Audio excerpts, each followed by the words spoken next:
set, I don't know if I'm doing it right, but when someone approaches me and tells me I'm doing a great job and I help them get through things, you know, I remember even getting letters from teenage girls who lived in a trailer park out in the middle of the desert, just bored out of their head, and they said, "Thank you for getting me through these years."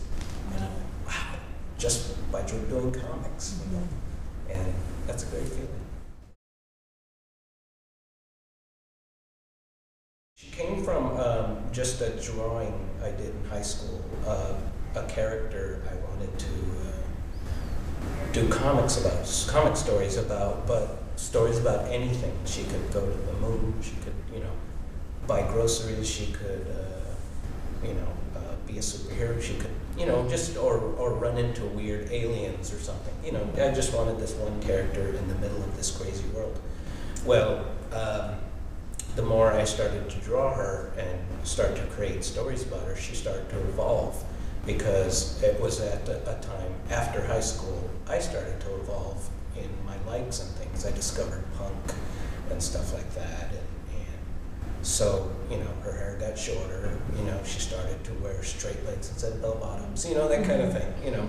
And so sometimes I wonder if I put her in a comic 5 years later or before, what she would be like. You know, it'd be a whole different thing.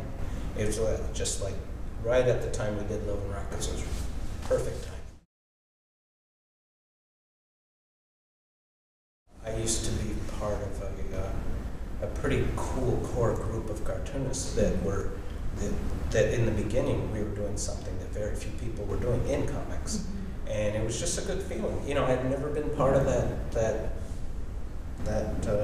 being a group of artists, part of a group of artists, you know, and they were all really talented people, and it was fun being around them because they knew they thought what I thought what they thought, you know, so it was, I guess, it was easy, you know, and it was just great being around a bunch of talent, you know.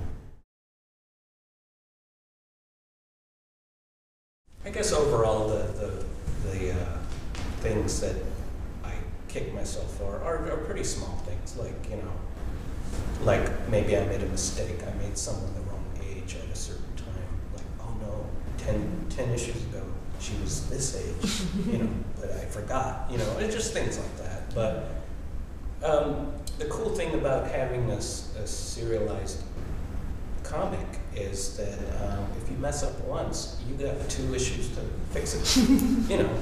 And if you're slick enough, you know, you can make it look like it was supposed to be that all the way, you know. Yeah. You know. So a lot of times I'm digging myself out of holes, you know, but I've just learned how to make it look like, you know, I meant to do that, you know.